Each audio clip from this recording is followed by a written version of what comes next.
नमस्कार, स्वागत है आपका देवभूमि लाइव में। मैं हूं आपके साथ संगीता दोनशे। बुलेटिन की शुरुआत करते हैं हरिद्वार से, जहां पर हरिद्वार में हुए कोरोना टेस्ट मामले में फर्जीवाड़े को लेकर उत्तराखंड के मुख्यमंत्री तीरथ सिंह रावत का बड़ा बयान सामने आया है। तीरथ सिंह रावत का कहना है कि ये मामला उनके मुख्यमंत्री बनने से पहले का है, लेकिन जो भी लोग इस मामले में दोषी पाए जाएंगे उन पर सख्त से सख्त कार्रवाई की जाएगी। सीएम तीरथ सिंह रावत का बड़ा बयान सामने आया है। कोरोना टेस्ट में हुए घोटाले पर सख्त से सख्त कार्रवाई की जाएगी। इसके साथ ही उन्होंने ये भी कहा कि ये मामला मेरे सीएम बनने से पहले का है। देखिए, वो मामला पुराना है। मैं मार्च में आया हूँ, वो मामला बहुत पुराना है। और जब मैंने इसकी छानबीन की, मैं दिल्ली में था, मुझे जानकारी मिली है कि ऐसा, लेकिन उस पर तो पहले ही हम जांच बिठा चुके हैं। मैं आते ही उस पर जांच बिठाया हूँ और मैं चाहता हूँ उसका दूध का दूध पानी का पानी हो जाए। जिसने भी एक गड़बड़ी की होगी, ये मैंने कहा कि मेरे समय पहले का है, लेकिन जांच हमने कर रहे हैं। जो भी दोषी पाया जाएगा उसके खिलाफ सख्त से सख्त कार्रवाई होगी।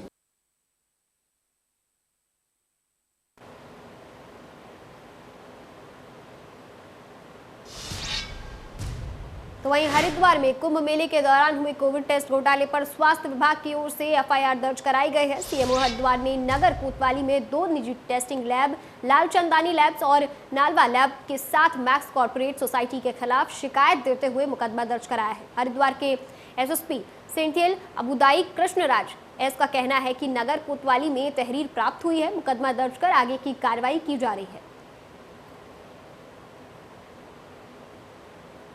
आज अभी जो है दोपहर में जो है हमारा नगर कोतवाली में सीएमओ के माध्यम से एक तहरीर प्रेषित की गई। इसमें जो है कुंभ मेला के दौरान जो कोविड का टेस्टिंग हुआ है, रैपिड एंटीजन टेस्ट, इसमें कुछ अनियमितता के बारे में जिक्र करते हुए 3 फर्म है, एक Mrs max corporate services Kumbh Mela और नालवा लैब्स और डॉक्टर लाल चंदानी लैब्स, इनका विरुद्ध जो है कार्रवाई के लिए उन्होंने तहरीर दिया है। उस तहरीर के अनुसार मुकदमा।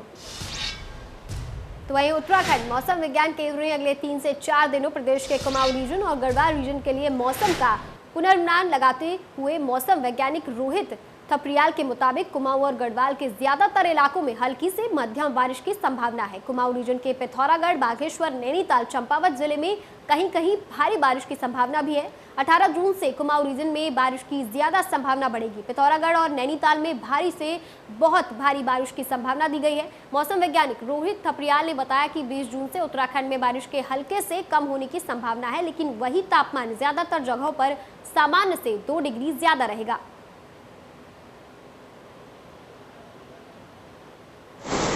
जून हो गई है, तो अगले 3-4 दिनों में उत्तराखंड में कुमाऊं क्षेत्र में अधिकांश स्थानों पर, जबकि गढ़वाल क्षेत्र में अनेक स्थानों पर हल्की से मध्यम वर्षा और गरज चमक के साथ वर्षा मिलने की संभावना है। 17 जून को उत्तराखंड के कुमाऊं क्षेत्र में विशेषकर पिथौरागढ़, बागेश्वर, नैनीताल, चंपावत जनपदों में कहीं कहीं भारी वर्षा मिलने की भी संभावना है।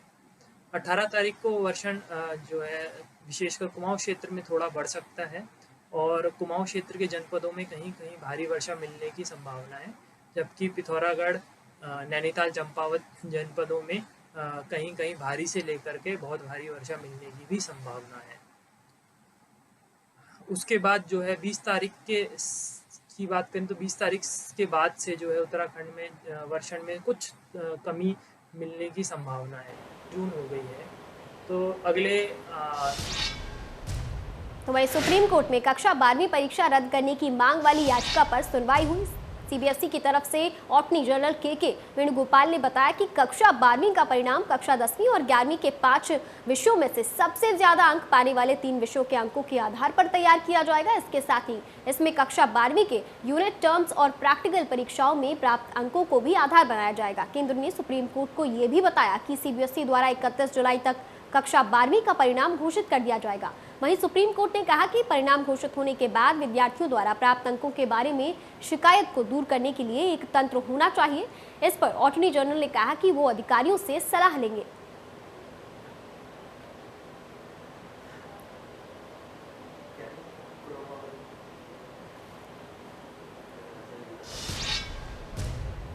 वही खबर रुड़की से, जहां कोरोना संक्रमण से राहत के बीच अब स्थिति सामान्य होती जा रही है। धीरे धीरे व्यवस्था पटरी पर लौट रही है। कोविड-19 के चलते प्रदेश भर में लगाए गए कोविड कर्फ्यू में भी अब छूट मिलने लगी है। इसी कड़ी में रुड़की सिविल अस्पताल में भी स्थिति सामान्य नजर आने लगी है। अस्पताल प्रशासन द्वारा ओपीडी शुरू करने के साथ साथ सामान्य मरीजों के उपचार के लिए अस्पताल में एडमिट करना शुरू कर दिया गया है। गौरतलब है कि कोविड काल के चलते सरकारी अस्पतालों में मात्र कोरोना का इलाज किया जा रहा है, लेकिन अब जैसे जैसे हालात सामान्य होते जा रहे हैं वैसे ही व्यवस्थाएं भी सुचारू होती जा रही हैं।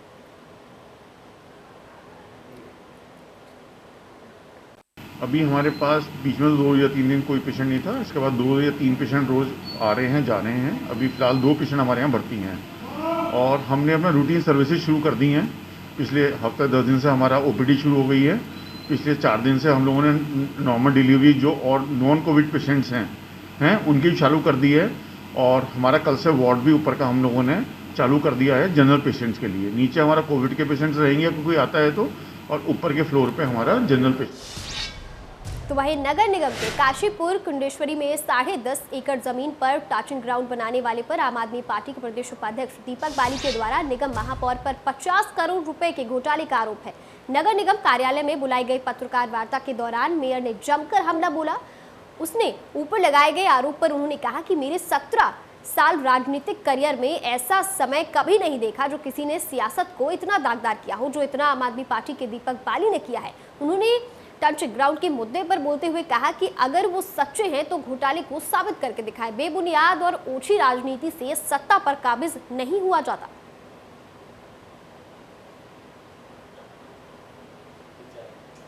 ऐसा आरोप जो कभी किसी ने न लगाया हो और मेरे जीवन के इस 17 सालों में जो मेरा राजनीतिक कैरियर रहा है उसमें न लगा हो, तो निश्चित ही कहीं ना कहीं हृदय में एक पीड़ा होती है कि इस तरह का मुझे बदनाम करने के लिए जो दीपक ने जो मेरे ऊपर आरोप लगाया है उसको कहीं ना कहीं आप सभी पत्रकारों के माध्यम से मैं जनमानस को ये बताना चाहती हूँ कि ये आरोप निराधार है।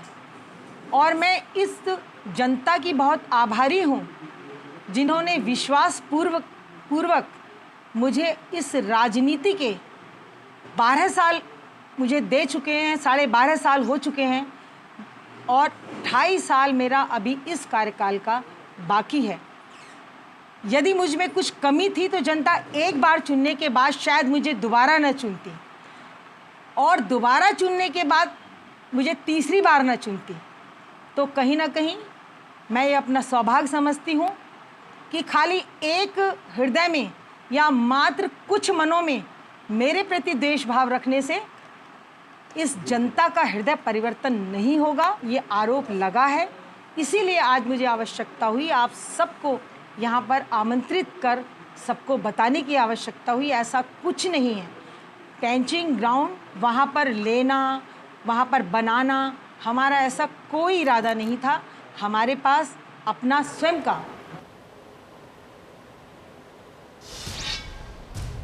तो वहीं मसूरी में रुड़की विधायक प्रदीप बत्रा का चालान काटने पर एसआई नीरज कठैत के ट्रांसफर के बाद राजनीतिक मोड़ ले लिया है और मसूरी में Mussoorie traders and welfare association के अध्यक्ष रजत अग्रवाल के नेतृत्व में मुख्यमंत्री और एसडीएम मसूरी के माध्यम से ज्ञापन भेजकर नीरज कठैत का तत्काल ट्रांसफर निरस्त करने की मांग की गई है। वहीं एसडीएम कार्यालय के बाहर प्रदेश सरकार और प्रदीप बत्रा के खिलाफ नारेबाजी की गई। वहीं दूसरी ओर शहर कांग्रेस के कार्यकर्ताओं ने शहर कांग्रेस अध्यक्ष गौरव अग्रवाल के नेतृत्व में मसूरी के शहीद स्थल पर प्रदेश सरकार और भाजपा विधायक प्रदीप बत्रा के खिलाफ जमकर नारेबाजी की है।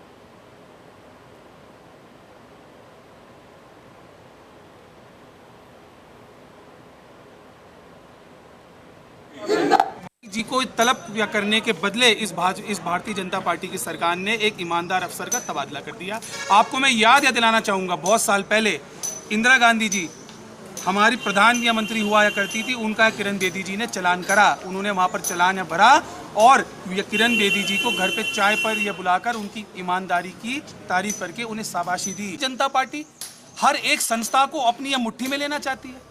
ऐसी कौन सी संस्था है जिन्हें ये अपनी मुट्ठी में नहीं लेना चाहती? जो ईमानदारी से काम करता है वो बहुत झूठी पार्टी की आंखों में खटकता है। ये पुलिस विभाग, खासकर उत्तराखंड की पुलिस मित्र पुलिस है और हमेशा ही अच्छा कार्य करती आई है। लेकिन इस समय ज़रूरी है विधायकों को समझना, हमारे प्रदेश के नेताओं को समझना कि किस प्रकार से वो पुलिस की कार्रवाई को ठीक प्रकार का अंजाम दे सके। अगर वो खुद ही, अगर हमारे जो नेता हैं, प्रदेश के नेता विधायक हैं, अगर वो खुद ही स्वयं रूप से पुलिस के कार्यशैली में दखलंदाजी करेंगे तो हर हाल में पुलिस का। तो वहीं रुड़की की सिविल लाइन कोतवाली पुलिस ने क्षेत्र में चेन स्नैचिंग करने वाले एक बदमाश को गिरफ्तार कर लिया है। इतना ही नहीं, पुलिस ने उसके पास से एक सोने की चेन भी बरामद की है। आरोपी बेहद शातिर है और आपराधिक मामलों में लिप्त है। आरोपी के खिलाफ संबंधित धाराओं में केस दर्ज कर लिया गया है, जिसे जेल भेजने की तैयारी की जा रही है। घटना का खुलासा रुड़की सिविल लाइन कोतवाली में एसपी देहात प्रेमरेंद्र सिंह जोभाल ने किया।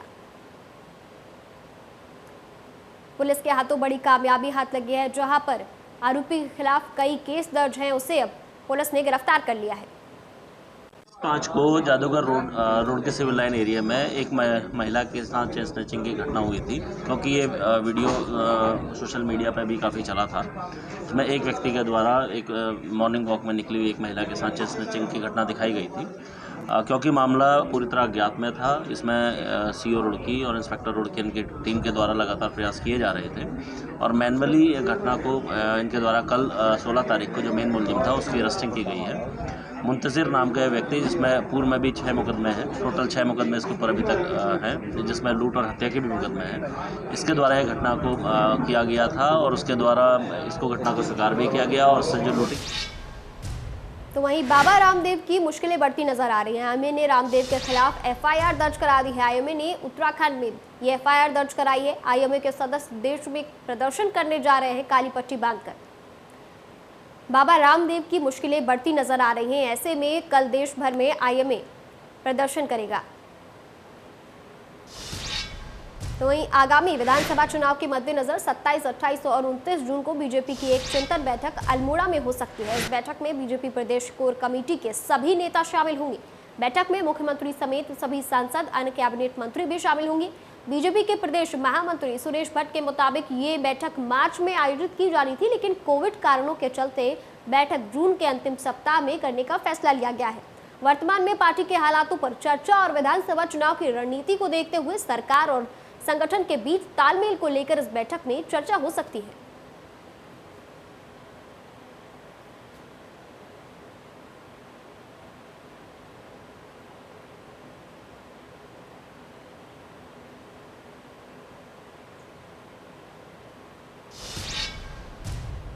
वहीं हल्द्वानी से विधायक और उत्तराखंड में नेता प्रतिपक्ष इंदिरा हृदयेश के निधन के बाद खाली हुई सीट का उत्तराधिकारी कौन होगा, ये सवाल उठने लगा है। इसी बीच पूर्व विधानसभा अध्यक्ष और जागेश्वर से विधायक गोविंद सिंह कुंजवाल ने एक बड़ा बयान दिया है। उन्होंने कहा है कि इंदिरा हृदयेश के बेटे सुमित पर अधूरे विकास कार्यों का पूरा करने का जिम्मा है। यही नहीं, इससे पहले सुमित हृदयेश हल्द्वानी नगर निगम के मेयर का चुनाव भी लड़ चुके हैं। तो ये तय है कि इंदिरा हृदयेश की राजनीतिक धरोहर को सुमन हृदयेश आगे बढ़ाएंगे। इस बात में कोई शंका नहीं की जानी चाहिए, क्योंकि इंदिरा हृदयेश अपने राजनीतिक काल के दौरान सुमित हृदयेश को राजनीतिक जीवन में प्रवेश करा चुकी है।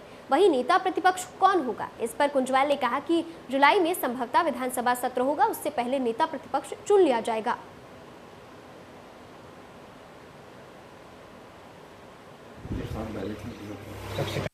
ये बहुत दुख का बात है, कांग्रेस के वरिष्ठ नेता जो हमारी नेता प्रतिपक्ष भी थी, उनका निधन हो गया है। हल्द्वानी की सीट खाली हो गई है।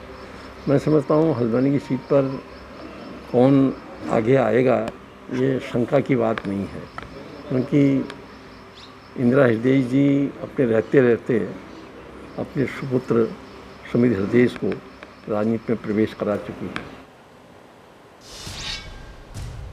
तो वहीं कोरोना की तीसरी लहर नवजात बच्चों को अपनी चपेट में ना ले, इसके लिए अभी से पौड़ी में नवजात बच्चों की सुरक्षा के लिए प्रभावी कदम उठाए जाने लगे हैं। यहाँ जिला चिकित्सालय पौड़ी में नवजात बच्चों को न्यूमोकोकल न्यूमोनिया और दिमागी इन्फेक्शन जैसे गंभीर रोगों से बचाने के लिए जिला अस्पताल में पीसीवी टीका सेंटर की शुरुआत कर दी गई है। इस सेंटर में पीसीवी टीका नवजात बच्चों से लेकर 9 महीने तक के बच्चों के लगाए जाएंगे, जो कि न्यूमोकोकल न्यूमोनिया और दिमागी इन्फेक्शन से बच्चों को बचाएंगे और इन रोगों से होने वाली मौत की रोकथाम में भी प्रभावी साबित होंगे। पीसीवी सेंटर्स का उद्घाटन करने पहुंचे पौड़ी विधायक मुकेश कोहली ने पीसीवी सेंटर की सभी व्यवस्थाओं को जांचकर टीके से संबंधित जानकारी जुटाई।